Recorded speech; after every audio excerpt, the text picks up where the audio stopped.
한국 교회에는 신앙의 길을 밝혀준 훌륭한 목회자들이 참 많습니다. 그런데 모두에게 그렇지만은 않았던 것 같아요. 존경받는 목회자요, 스승이었지만 정작 가족들은 큰 상처를 입고 살았던 경우를 가끔 만나게 됩니다.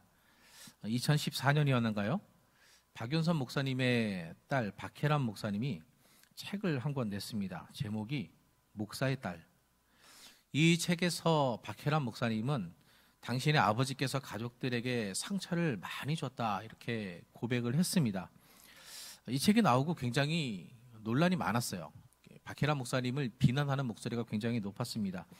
박윤선 목사님을 존경하는 많은 목회자들이 그 딸인 박혜란 목사님을 향해서 불효자식이다, 네가 아버지에 대해서 뭘 안다고 떠드느냐, 그런 이야기들을 많이 쏟아냈습니다. 개인적인 생각입니다만 저로서는 그분들이 그런 말씀을 하실 자격이 과연 있을까 하는 생각이 듭니다. 아무리 훌륭한 업적을 남긴 사람이고 존경받아 마땅할 부분이 충분하다 하더라도 사실 가족에게는 또 가족의 일이 있잖아요. 그걸 밖에서는 모르지 않겠습니까?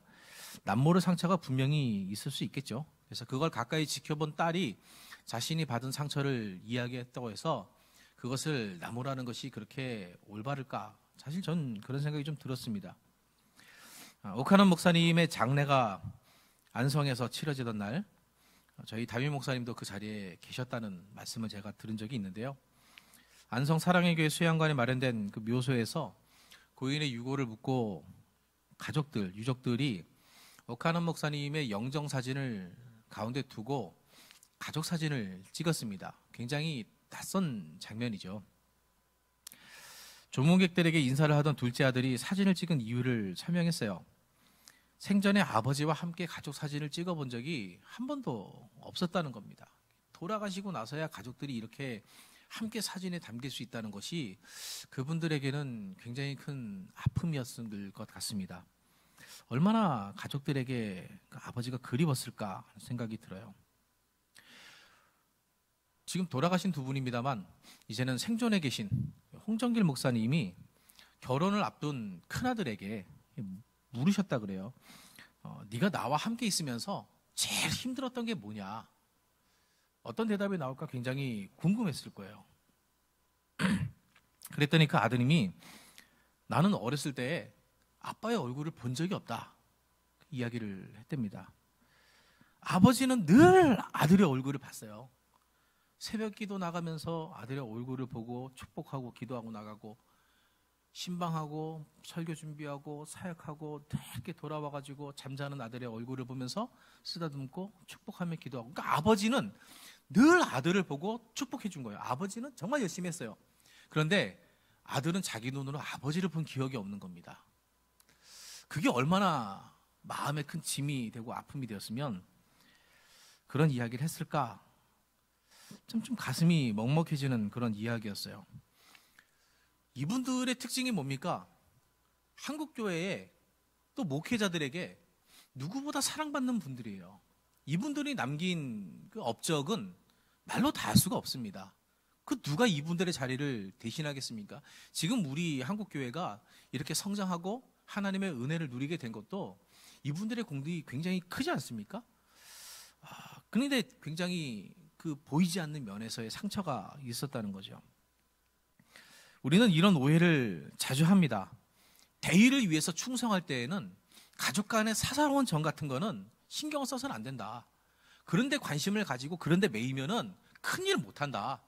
하나님의 일을 하고 하나님의 맡긴 사명을 감당하는데 지금 가족이 문제냐? 어떻게 보면은 본문도 그런 식으로 이해를 하는 경우를 종종 볼 수 있는 것 같아요. 예수님이 가족에 대해서 보여주신 이 태도를 가지고 하나님 나라의 큰 일을 할 때에 지금 육신의 가족이 문제냐? 이 영적인 새로운 가족, 교회, 이게 중요하지. 그러니까 이분들은 교회에 목숨 거신 분들이에요. 그게 꼭 나쁘다고 말할 수는 없을 겁니다. 거기에서 유익을 얻은 분들이 너무나도 많았어요. 그런데 이런 본문을 또 가족에 대한 것을 이렇게 가르치는 것, 사명과 가족의 관계를 이렇게 가르치는 것은 사실 성경적인 내용은 분명히 아닙니다. 그건 우리가 잘못 받아들인 유교적 전통이죠. 사실 제가 유교적 전통이라고 했습니다만 원래 유교에서도 그렇게 생각 안 해요. 유교에서도 가족을 굉장히 중요하게 생각합니다. 가화만사성. 가정이 평안하고 가정이 화목해야 모든 일이 잘 되는 거예요. 가정이 잘 돼야 나라도 잘 되는 거예요. 근데 이거를 왜곡하는 거죠. 명분을 중요하게 생각했던 우리의 선조들이 이런 좋은 가르침들도 다 왜곡해 가면서 명분을 위해서라면 사사로운 것들은 다 뒤로 물리쳐야 된다. 그 사사로운 것들에 가정이 들어가는 거예요. 그러니까 가짜 유교 전통이죠.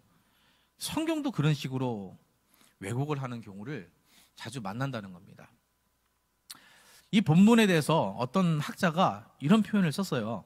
이 말씀을 핑계 삼아 하나님의 일에 분주하다는 이유로 가족을 소홀히 하는 설교자는 목회자, 신학자에게는 화가 있을지어다. 굉장히 충격적이고 굉장히 엄중한 표현 아니겠습니까? 좀 극단적인 것 같기도 하고요. 우리가 살아가는 시대는 가족의 소중함이 굉장히 강조되는 시대입니다. 여러분 TV를 틀어서 광고를 보시면은 모든 게 가족을 위한 거예요. 전자제품도 가족을 위한 전자제품이고 자동차도 가족을 위한 자동차고 이게 좀 어울릴지 모르겠는데 인스턴트 식품도 가족을 위한 거예요. 오래된 광고, 아주 오래된 광고로부터도 나와요. 일요일엔 내가 짜파게티 요리사. 인스턴트 식품이잖아요. 물 끓여가지고 이렇게 면 끓여가지고 이렇게 스프 넣고 그냥 졸여가지고 먹으면 되는 뭐 제대로 된 음식이 아니라 인스턴트 식품 아닙니까? 근데 이것도 가장이 일주일 동안 가족과 시간을 많이 보내지 못할 때 일요일에는 가족들과 함께 보내는 그 시간에 요리사가 되어서 가족들에게 봉사하는 그런 이미지로 포장이 되는 거예요. 우리가 선택하는 그 어떤 것이라도 가족을 위한 것이다. 이걸 굉장히 강조하는 시대입니다. 그런데 오히려 점점 가족은 소홀해지고 있어요. 중요하다고 말하면 정말 중요해야 되는데 현실로 들어가 보면 진짜 가족이 중요하냐 자꾸 뒤로 밀리고 있다는 거예요. 가족이 행복하기 위해서 밤낮으로 일을 합니다. 한 푼이라도 더 벌어야 가족이 행복해진다는데 정작 가족이 함께 행복할 시간은 없어지는 거예요.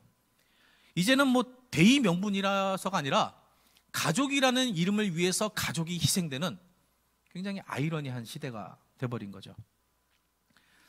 윤태호 작가가 이런 시대에 대해서 미생이라는 여러분 잘 아시는 드라마로 잘 아시는 작품이죠. 원래는 윤태호 작가의 만화에 나오는 내용입니다만 거기서 이런 대사가 있어요. 우리가 행복해지려고 돈을 버는 건데 우리가 피해를 보고 있어. 열심히 행복해지기 위해서 돈을 버는 사이에 가족의 아픔과 가족의 고통이 더 쌓이간다는 거예요. 예수님의 가족이 예수님을 찾아왔습니다. 예수님에게도 동생들이 있어요.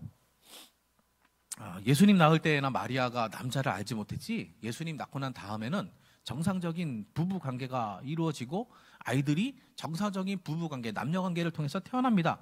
예수님만 동정녀 탄생을 하신 거잖아요. 예수님께서 사람들을 만나시고 병을 고치시고 귀신을 쫓으시고 말씀을 전하실 때에 예수님의 어머니와 예수님의 동생들이 찾아와서 예수님을 만나려고 했어요. 사람들이 많이 모여 있으니까 밖에서 불렀죠. 그걸 들은 사람들이 예수님에게 이야기합니다. 선생님의 어머니와 동생들이 와서 찾습니다. 그러니까 예수님이 이상한 말씀을 하시는 거예요. 누가 내 어머니고 내 동생입니까? 바로 여기 하나님의 뜻대로 행하는 자가 내 형제요 자매요 내 어머니입니다. 이거를 문자 그대로 요즘에는 뭐 정치인이든 누구든 말 한마디 잘못하면은 그 뜻이 본래 그 사람이 무슨 말 했는지와 상관없이 아주 뭐 난도질을 당하는 시대 아닙니까? 예수님의 이 말씀을 오늘날 하셨다면은 요즘 뭐 SNS 그다음에 뭐 인터넷 신문 언론 이런 데에 난리가 날 겁니다. 예수 페류나로 밝혀지다 뭐 이런 식으로 해가지고 가족에 대한 어떤 그 윤리가 전혀 없는 아주 몰지각한 그런 발언으로 매도가 될 가능성이 굉장히 큰 것 같아요. 누가 내 어머니고 내 동생입니까? 찾아오셨는데 나 저런 사람 모릅니다. 꼭 이런 식으로 얘기를 하신 것 같잖아요. 우리가 본문을 20절부터 읽었습니다. 여기부터 이제 하나의 맥락으로 볼 수가 있어요. 예수님의 어머니와 동생들이 찾아오고 예수님께서 누가 내 어머니고 동생들입니까? 이 말씀을 하시기까지 그 사이에 본문에 설명되는 여러 가지 내용들이 있습니다. 물론 뭐 더 넓은 범위를 잡으면 더 의미가 선명해질 수 있겠지만 특별히 우리가 관심 가질 만한 내용이 있다면 21절이에요. 예수의 친족들이 듣고 그를 붙들러 나오니 이는 그가 어떻다고요? 미쳤다. 그가 미쳤다 하밀러라. 예수님의 어머니와 동생들이 왜 예수님을 만나러 왔는가? 이유가 여기 나오는 거예요. 예수님이 미쳤으니까. 그냥 두면 집안 망신이고 잘못하면 신성모독으로 돌에 맞아 죽을지도 모르거든요. 그런데 예수님의 가족, 친족이 예수님이 미쳤다 하는 것을 어떻게 알게 됐습니까? 뭐 알게 됐다고 표현하면 꼭 예수님이 정말 미쳤다고 얘기하는 것 같습니다만 어떻게 그렇게 생각하게 됐습니까? 소문을 들었어요. 사람들이 야, 예수라는 사람이 미쳤다더라 하는 이야기를 듣고 찾아온 거예요. 무슨 소문입니까? 예수님이 어떤 일을 하시는가에 대한 소문이에요. 그냥 막연하게 미쳤다라고 이야기를 하는 거 아니라 예수님이 하시는 일들을 이야기하면서 야, 이거는 예수님이 미친 거다. 저 사람 미친 거다. 이렇게 덧붙여서 이야기되는 것을 듣고 그런가 큰일 나겠네 찾아온 거죠. 예수님에게 늘 사람들이 몰려왔습니다. 그 사람들도 소문을 들었어요. 예수님께서 병을 고치시고 귀신을 내쫓으신다. 그래서 병든 사람들, 귀신 들린 사람들, 또 그들의 가족들이 예수님에게 많이 모여왔습니다. 우리는 성경을 읽으면서 예수님이 가시는 곳마다 사람들이 구름대처럼 몰려온 것을 알지 않습니까? 예수님께서 전하시는 말씀을 듣기 위해서 모여든 사람도 있어요. 뭐 특별히 병을 고친다거나 할 일이 아님에도 불구하고 그분이 무슨 말씀을 하시는가 듣기 위해서. 또 어떤 사람들은 예수님에 대해서 저 사람이 도대체 뭐라고 말하는지 내가 트집을 잡아야겠다, 흠을 내야겠다, 이런 의도를 가지고 모인 사람들도 있었습니다. 회당에서 말씀을 가르치실 때 유대인의 지도자들은 유명한 학자들의 이름을 언급하면서 이야기했어요. 누구는 이렇게 말했다, 누구는 저렇게 말했다. 지금도 그런 언급을 많이 하잖아요. 목회자들도 이게 설교를 할 때에 어느 학자는 이렇게 이야기했습니다. 저도 아까 어느 신학자의 글을 인용했습니다만, 근데 예수님은 달랐어요. 예수님은 누구 다른 사람이 해석한 내용들이 중요하지 않았어요. 하나님의 말씀이 가지는 원래의 의미, 사람들의 이성을 거쳐서, 사람들의 해석을 거쳐서 사람들의 제한된 문화와 시대의 한계에 그 벽에 한번 걸러져서 나오는 그런 말씀 메시지가 아니라 예수님 자신, 말씀 자체이신 예수님께서 직접 풀어주시는 하나님의 살아있는 말씀. 그래서 그들이 살고 있었던 그 시대에 돌진해 들어온 하나님의 나라가 어떤 것인지를 예수님이 가르쳤어요. 구약의 예언이 그들의 시대에 어떻게 성취되고 있는지를 가르쳤어요. 이게 너무 놀라운 거예요. 예수님이 행하신 기적도 놀랍고 예수님이 가르치시는 말씀도 놀라우니까 사람들이 막 몰려오는 겁니다. 그런데 한편으로는 다른 소문도 있는 거죠. 예수님의 소문이 퍼져가고 관심이 높아질수록 그분이 행하시는 그 낯선 일들이 불편한 사람들이 있습니다. 지금도 그렇죠. 사람들이 새로운 것을 좋아한다, 우린 그렇게 생각하지만 사실 사람들은 변화에 대해서 두려워하는 마음을 기본적으로 가지고 있습니다. 이 변화에 대한 두려움이 사람마다 영역이 다 다른 거예요. 어떤 사람은 이런 부분이 불편하고 어떤 사람은 저런 부분이 불편하고, 그래서 어떤 사람들은 이런 부분의 변화는 잘 받아들이지만 저런 부분의 변화는 잘 받아들이지 못하고, 내가 변화를 잘 받아들이지 못하는 부분에 대해서는 완고하고 보수적인 태도를 가지게 되고, 두려워요, 낯설어요. 기존의 지식과 경험으로는 이해할 수가 없어요. 미지의 것, 내가 알지 못하는 것이 있으면 사람은 경계합니다. 자신이 납득할 만한 설명을 붙여서 규정하기를 좋아해요. 내가 잘 이해가 안 되니까 이해가 될 만한 설명을 찾는 거예요. 누군가가 나에게 그것을 충분히 설명해 주어서 이해가 되면 괜찮은데, 그렇지 않은 경우에는 내 나름대로 그게 맞든 틀리든 상관없이 내 마음이 편한 설명을 찾게 돼 있습니다. 그래서 결정을 내리는, 그렇게 결론이 내리면요, 누가 뭐라 그래도 바늘 하나 안 들어갑니다. 꿈쩍도 안 합니다. 내가 생각한 게 무조건 맞는 거예요. 예수님의 일이 그랬어요. 율법을 연구하던 서기관들은 예수님이 하시는 일들에 대한 소문을 듣고 도무지 납득할 수가 없었습니다. 이게 있을 수가 없는 일인 거죠. 본 적이 없는 일이에요. 들은 적도 없는 일이에요. 그들이 기존에 알고 있었던 어떤 지식으로는 설명이 불가능한 그런 일을 예수님께서 하고 계신 거예요. 그래서 그들이 결론을 내립니다. 어떻게 결론을 내립니까? 그가 귀신의 왕인 바알세불을 힘입어서 저런 일을 한다. 저거는 귀신 들려서 그런 거다. 저거는 사람의 능력이 아니고 귀신의 능력이다.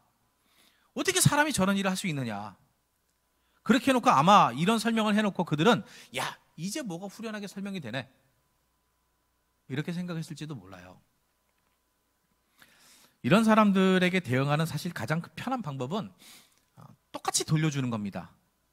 요즘 애들이 아니죠. 저 어렸을 때도 그랬으니까 반사하잖아요. 그대로 돌려주는 거예요. 정치권에서도 이런 경우를 자주 봅니다. 우파냐 좌파냐 프레임 만들어요. 너 좌파, 그럼 넌 우파. 이런 식으로 편을 갈라버립니다. 자기가 프레임 속에 갇혔다 생각되면 상대방도 반대쪽 극단의 프레임 속에 딱 가둬버리고 규정을 해버리는 거예요. 너는 그런 놈이야. 속은 편하죠. 후련합니다. 내가 받은 만큼 돌려주는 것 같으니까 어떻게 보면 좀 통쾌해요. 그런데 이렇게 프레임을 가르면 간격을 메울 수가 없어요. 지금 우리 사회의 갈등이 심화되는 이유 중에 하나가 이거잖아요. 중간이 없어요. 나랑 다르면 무조건 반대쪽 극단인 거예요. 그렇게 편을 갈라버리는 거예요. 근데 예수님은 다른 방식을 선택하셨어요. 예수님은 사탄이 사탄을 쫓아낸다면 그 나라가 설 수 없다 말씀하십니다. 이게 참 재미있는 대답이에요. 내가 왜 사탄이냐? 너희들은 이걸 보고도 지금 사탄이라는 말이 나오냐? 뭐 이렇게 따지시는 것이 아니라 예수님이 사탄인지 아닌지 그거 자체는 별로 중요하지도 않아요. 그거를 지금 해명하고 싶은 생각이 예수님에게는 없어요. 사실은 그들의 말과 달리 예수님은 사탄의 힘을 입는 것이 아니라 사탄의 권세를 멸하기 위해서 오신 분 아닙니까? 그래서 사탄의 그 나라를 흔들고 하나님의 나라를 세우는 것, 이게 예수님의 사역의 목적이에요. 사탄의 나라를 흔드는 것. 그런데 사탄이 사탄을 쫓아내면 어떻게 되겠느냐? 그 나라가 세워질 수 있겠느냐? 그러니까 지금 예수님이 사탄을 힘입든지 힘입지 않든지, 사탄과 대적하고 있든지 사탄과 한편이든지, 당신들이 지금 벌어지는 일들을 봐라. 지금 내가 사탄을 대적한다 해도 사탄의 나라를 무너뜨리는 것이고, 당신들의 말대로 내가 사탄을 힘입었다고 해도 지금 사탄의 나라는 무너지고 있는 것이다. 그럼 여기는 어떤 것이 이루어지고 있느냐? 하나님 나라가 이루어지고 있다. 내가 지금 하나님 나라가 왔다고 말하지 않느냐? 내 말대로 지금 하나님 나라가 왔다. 사탄의 나라는 무너지고 있다. 그럼 이게 도대체 누구의 일이냐? 예수님이 이렇게 물으시는 거죠. 아무리 비비꼬고 부정하고 공격한다 하더라도 예수님이 사탄의 나라를 무너뜨리고 하나님의 나라를 세우시는 것은 참일 수밖에 없습니다. 그럴 수밖에 없는 거예요. 왜 그렇습니까? 그분 자신이 진리이기 때문에 그래요. 진리가 바로 서면 그 진리의 모양을 어떻게 왜곡해도 결국 진리는 부정한 것들을 이기고 바로 서게 돼 있습니다. 이제 예수님이 이런 말씀을 하시고 나서 당신의 어머니와 동생들에 대한 언급을 통해서 말씀하시는 거예요. 그곳에 모인 사람들에게 당신들은 어느 나라에 속했습니까? 당신들은 어느 나라에 속했습니까? 어머니와 동생들이 아니라 그곳에 모인 사람들에게 말씀을 하신 거예요. 어머니를 보고 당신이 어떻게 내 어머니입니까? 이런 이야기를 하는 게 아닙니다. 지금 예수님 앞에 모여서 말씀을 듣겠다는 사람들 앞에 누가 진짜 내 가족인지 아십니까? 당신들은 내 가족이 될 자격이 있습니까? 그걸 묻는 거예요. 가족을 소홀히 하신 게 아니에요.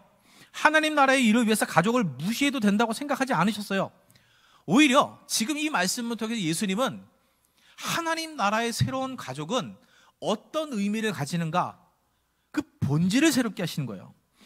예수님께서 이 땅에서 이루어 주신 하나님 나라에서 가족은 누구인가?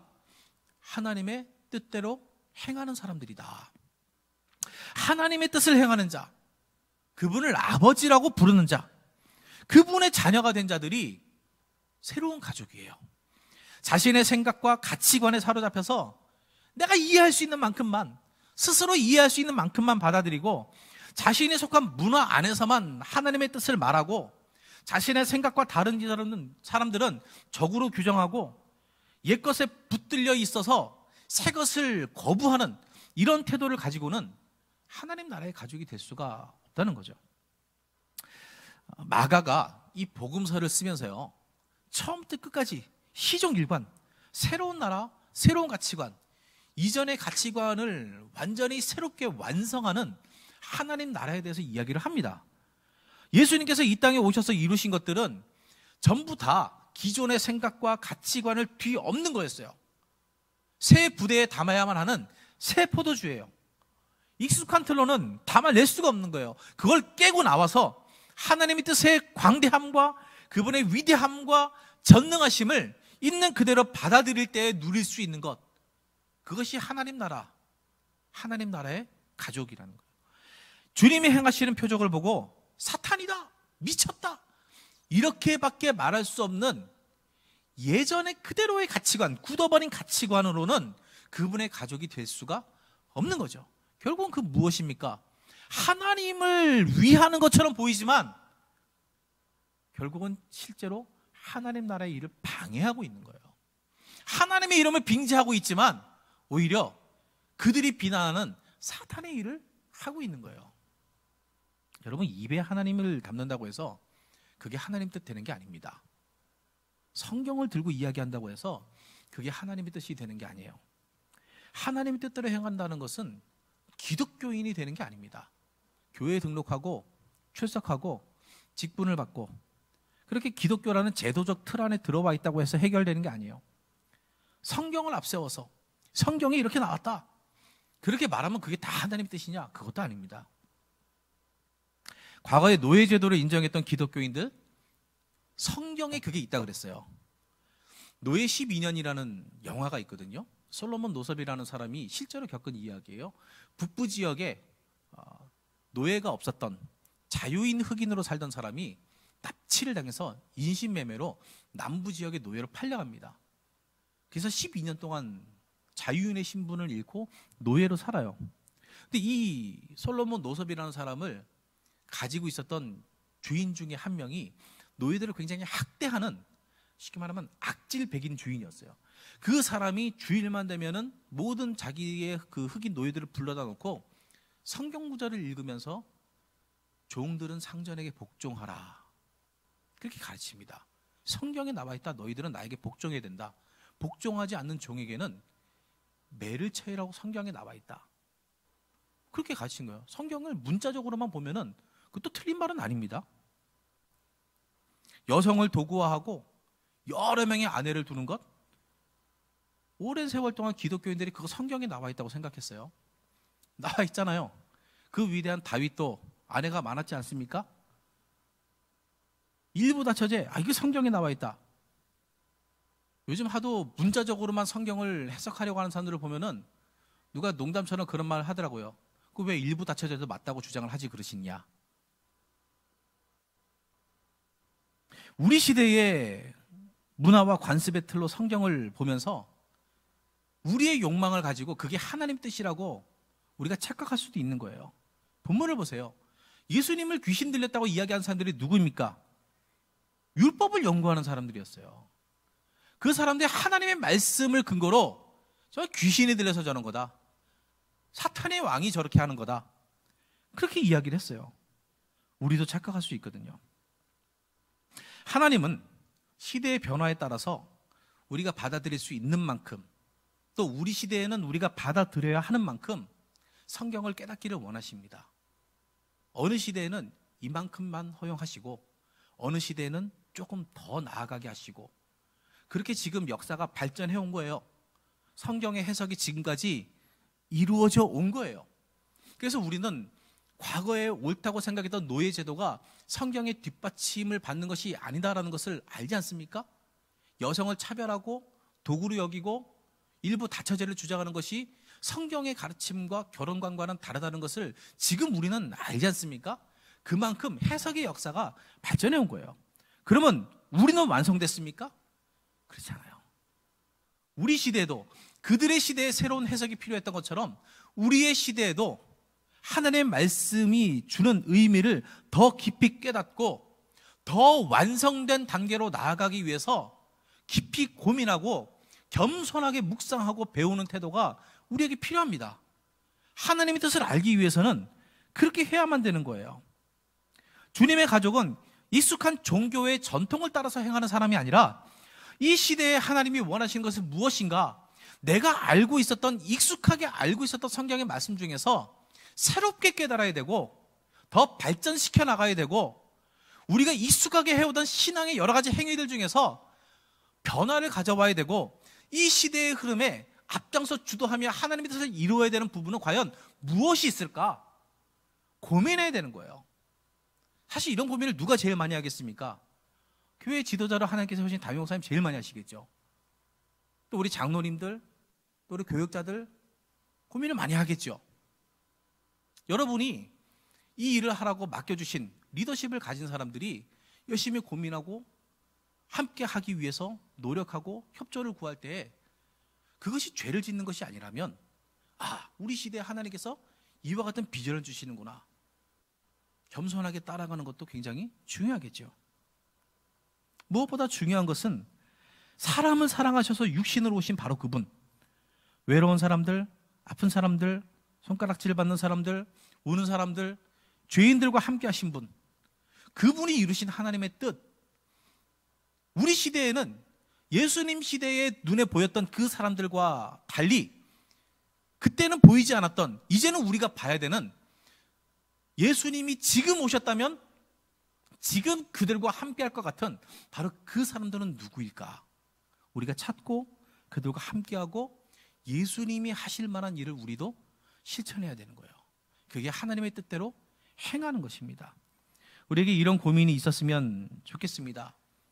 우리에게 그저 익숙한 것, 나는 이게 편해, 난 이렇게 해왔어, 이게 아니라 정말 하나님의 뜻은 무엇일까? 목사님, 그건 내가 배운 말씀하고 달라요, 이게 아니라 그 말씀이 정말로 그러한가? 베레아 교인들처럼 또 연구하고 묵상하고 들은 말씀을 붙들고 기도해보고 이해가 잘 안 되면 또 물어보고, 이렇게 해서 하나님 밑에서 한 걸음 한 걸음 더 가까워지려고 몸부림치고 깨닫게 된 말씀을 실천하기 위해서 몸부림치는, 바로 이 사람이 주님께서 말씀하신 하나님 나라의 새로운 가족들입니다. 여러분, 우리가 이렇게 하나님 나라의 새로운 가족 되기를 간절히 원합니다.